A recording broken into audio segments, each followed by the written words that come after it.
comes to cars, you can think of them kind of like shoes, at least I can. Some of them are, you know, more utilitarian, some are more sporty, some do better off-road, and then some, of course, are a pure style play.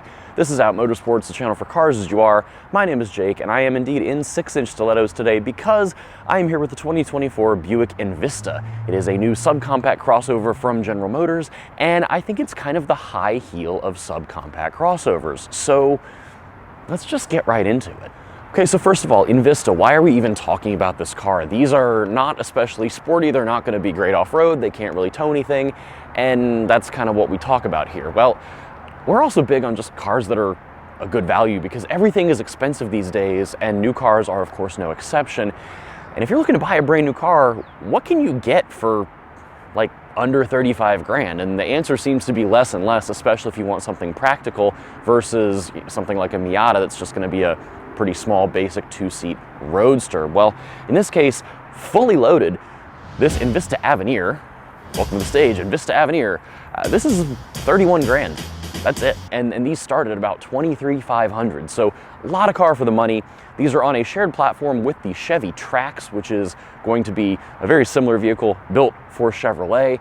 This is going to be pretty basic mechanically because this is going to be affordable first, but in this case, it's supposed to be affordable and stylish and, you know, nice enough because it is, after all, the Buick versus the Chevy. So mechanically up front here, these are all going to be front-wheel drive. They are all going to have the same 1.2-liter turbocharged 3-cylinder. Here it makes 136 horsepower and about 162 pound-feet of torque.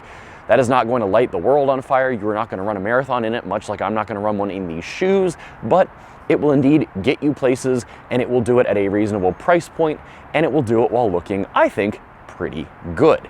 As far as other mechanics are concerned, it's got brakes, it's got suspension. It's just going to be pretty standard stuff. The suspension is fixed rate, there's nothing adaptive.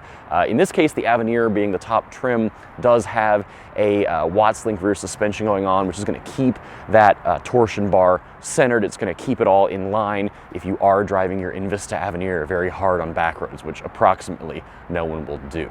Now, getting all that power to the ground, to those front wheels, is going to be a 6-speed automatic transmission, and all of this is not really being done for the sake of fuel economy because the fuel economy on this car is fine, but it's not really outstanding. It's about 28 miles a gallon in the city and roughly 32 on the highway. What they're doing here is keeping the price down. So like I said, starts around $23,500. This one fully loaded is about $31,000. And you know, you're gonna lose some practicality here. This is the smallest vehicle in the Buick lineup, and it's based on that Chevy Trax, but the Chevy Trax is gonna have a more squared off rear end to it, whereas this is more sloped. This is replacing effectively the Buick Encore, which, again, to come back to shoes, I thought always looked a little bit like a cartoon orthotic or something. It was just this weird, kind of ungainly, oddly proportioned vehicle. And in this case, I think this is much more stylish, much more sleek. It's lower, it's longer. The sloped back here does certainly compromise your cargo capacity, but it actually doesn't compromise your second row headroom. So let's go through the interior real quick because it is a fairly nice place to spend some time, and then we'll get on the road and talk about how it is to drive. So let's hop in the Envista, and what you'll notice here, this is a pretty nice cabin. It looks really nice, it presents really well. This one being the Avenir, this is going to have slightly different seat trimming versus some of the other trims. This has kind of light caramel colored piping and stitching. Some of the others will have more of a blue going on, but these are nice looking seats. They've got Avenir stitched into the headrest. The others will have different headrests, but similar pattern here. If we go ahead and hop inside, shut that door, and this is going to be a fairly nice, spacious cabin. Now, all of these cars have push button start right here, so I'm going to put my foot on the brake and hit that button. So let's start with this screen here. This is going to be your gauge cluster, and you can see it's fairly simple. There are a couple different layouts you can pick from here, but they're all pretty basic, and they don't use the screen to the best of its abilities, in my opinion. There's a lot of bezel here, which is not going to be pixels. The screen itself is only about this big, and I wish they would do more with the layout. It's a lot of space used to showing you your speed, which is interesting because the car is not especially quick, and they're doing a great job hiding the tachometer. They really don't want you to know how fast the engine is turning, but in any case, it is a digital cluster, and they're doing that for cost cutting, not because digital clusters are, the future. This is a very Tesla thing that everyone's doing now, where digital clusters are cheaper to implement than a lot of other options. Now moving further over, this is an 11-inch screen. This is going to be standard on all of the Envistas, and it does have wireless CarPlay and wireless Android Auto. So this is great. It's nice and big. It's out of your way. It's pretty low, all things considered. Now there is no navigation built into the car. You have to use your phone, either with Android Auto or CarPlay. Obviously you can, poke into the sound system and see what you're playing, but otherwise you really don't have a lot of options here. So similar software to what other GM vehicles are using, but these options on the side really just give you things like your trip odometer, your maintenance information. You can see other gauges as far as volts and coolant temperature. But generally, you're just going to be in CarPlay or Android Auto to see your different navigation and music options here. Now, looking further down, you've got some vents, of course, and then you've got your climate control here. So this climate control is going to be standard across the board. You've got single zone climates. There's no dual zone climate control going on here. This car does have dual heated seats, which is a great touch. Obviously, you see the controls for defrost. But what that means is there's not going to be a rear window wiper back there. It's only defrost. Again, cost-saving measures. So something to think about. Defrost works fine, but if you love a wiper, you're not going to get one. And then looking further down again, we've got a wireless charging mat right here, which is nice. That's on the Avenir again. Lower trims may not have that. You've got two USB ports, both USB-C and USB-A. I've got a cord for my phone just so I can keep it nice and charged faster than a wireless mat will do. And then traditional shifter. This is going to be the same shifter that I've driven in the Chevy Colorado and GMC Canyon, and what that means is the throws are pretty long to get into drive. You do have a low if you want that, and you can use these buttons on the side to pick your gear, to pick between your 6 different ratios. And then looking further over, you've got 2 cup holders and your control for the electronic parking brake. Then if we head back this way, you've got a small little cubby here and your storage space in there. So generally a fine experience. A couple more controls up here for OnStar and Dome Light. The one option this car doesn't have is the power sunroof that would go here. That adds about $800 to the cost, and that's what makes this car cost about $31,000 all in. This one's about 30-ish as it sits right now. Now, I mentioned that you could have some issues with the kind of more rakish roofline, but let's get in the back seat because I've got the driver's seat set for me. I'm 6'1", and I actually fit in the back seat of this car. All right. How people do this in heels every day, I don't know. They are difficult to walk in. Now, looking at this door opening, this is a pretty decent sized door opening here. Nice big opening, so you're not going to boink your head. And then you can see there's pretty good foot room here already. So let's go ahead and hop in and close this door. So if we take a look down here where my feet are, you can see I've got plenty of room even between my knees and the back of the seat. I've got room to get my feet under the seat in front of me. This is all totally fine.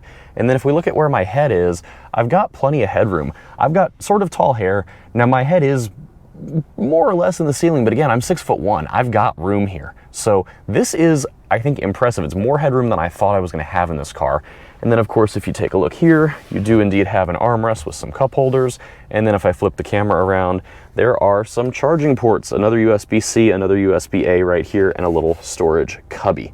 You've got some map pockets. These back seats are not heated, but they do have, I think, a decent amount of space. And then of course the seats do fold if you need to carry bigger things.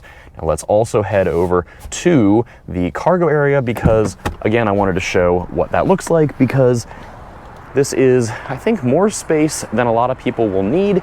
It will be fine for a lot of folks. And then of course, if you need more squared off space, that's where you're gonna look at other vehicles because that's where you kind of lose to the style play. But you do have a power tailgate on this Avenir trim. And then this opens pretty big. It's a nice big cargo area here, all things considered. The only issue I have is just the slope, which is what you get with all these kind of coupe style crossovers. If you like that, then rock on. If you don't like that, then of course you're going to be looking somewhere else. But again, style play, high heel of vehicles. you know, it gives you something a little different. So this is, I think, a pretty large cargo area. A friend and I took this on a road trip recently, and we were able to fit all of our luggage back here with the cover on top, so that is fine. All right, so let's talk about the Envista. And first things first, just power. Let's just get through that. So just kind of piddling around at city speeds like I'm doing now, it really is fine. The turbo steps in and gives you plenty of torque, and that's what people drive at city speeds anyway. So this, you know, uses the gearing and uses the turbo, and it all works out, and it keeps the revs low. And like I mentioned with the gauge cluster bit, they don't even really want you seeing the RPMs the engine is turning. Now we do have a green light here. I'm gonna go ahead and just roll into the power. It will spin the tires in the wet, it's wet out, but leaving my foot in it, it's not really that quick. It kind of loses steam around 50 miles an hour or so, and you know, that's fine for city driving. If you're pulling out to pass people, you've got two things working against you. One, the fact that you just don't make a lot of power. This weighs about 3,100 pounds before anyone sits down in it, so if you've got 3 or 4 people in here, you've got a lot of weight going on for how much power this doesn't make. And then you've also got the fact that you've got 6 gears, which means every gear is longer, which means there are fewer of them to choose from, so you might kind of fall out of the power band a little bit. And it's not super punchy when you get it above like 55, 60 if you're pulling out to pass. It'll do it, it'll sit and cruise all day at 80 if you want, but it's just not gonna feel super snappy.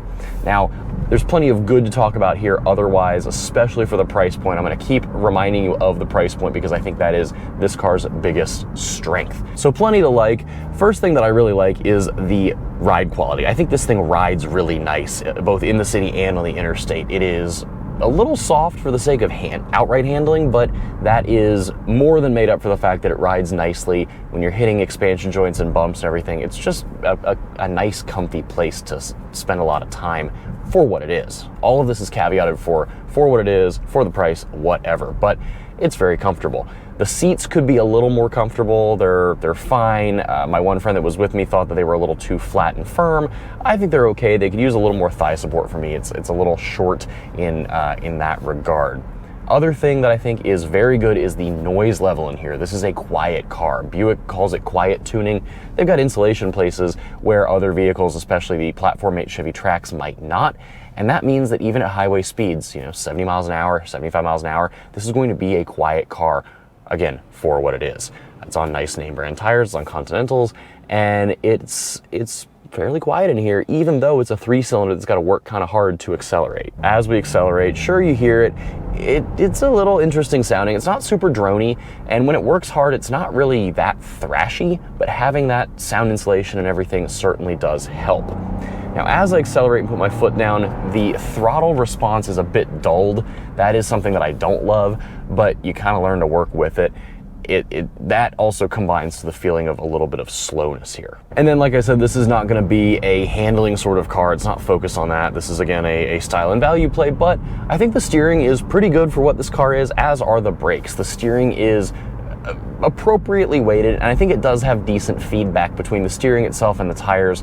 The wheel feels pretty good for what this car is. And then the brakes also, really good initial bite, good feeling pedal, easy to modulate. The whole thing is fairly balanced, and I do like that, you know, again, quite a bit. So, you know, this is a pretty good car to drive, all things considered. It's going to be down on power, but you're saving quite a bit of money compared to a lot of the competition. So things like the Volkswagen Taos, the Mazda CX-30, you know, those are what I'm seeing as the slightly premium competitors to this that are similarly sized, similarly kind of nice beyond something that's more basic like, you know, a Kia or a Hyundai, for example. Those are going to offer more power, but in a lot of cases that's going to mean more money.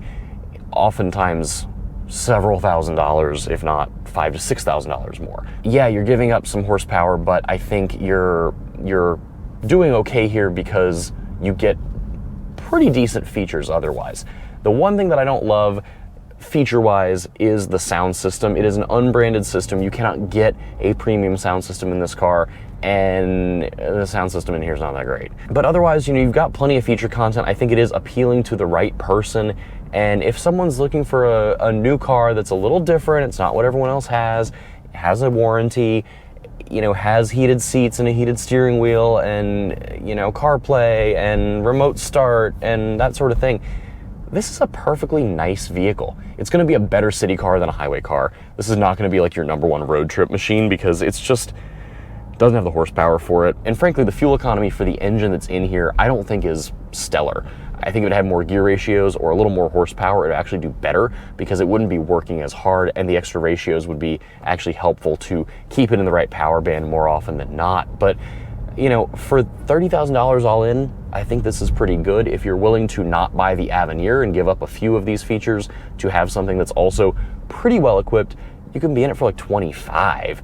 And it's gonna be nicer than the Chevy Trax platform mate in several ways, and it's gonna be cheaper than the competition, which is indeed faster, but you're gonna pay a lot more money for it. All right, that's it for this review of the 2024 Buick Envista Avenir. Thank you as always for sticking around, giving this all a like, a share, a comment, or subscribing to the channel if you haven't already. Thank you for keeping up with my footwear choices. Today's is certainly a choice. And give us a follow on other social media channels. Head over to outmotorsports.com. We've got swag, we've got a whole community. If you'd like to meet fellow LGBT automotive enthusiasts and motorsports competitors, we would love to be your new best friends over there. And stick around, we've got more of these videos coming, both on new cars and our whole fleet of what Tyler and I own and are playing with, and what some of our members are driving. So stick around for any and all of that. Till next time, stay safe, be well, don't fall over if you try to wear some shoes like this. We'll see you for the next one.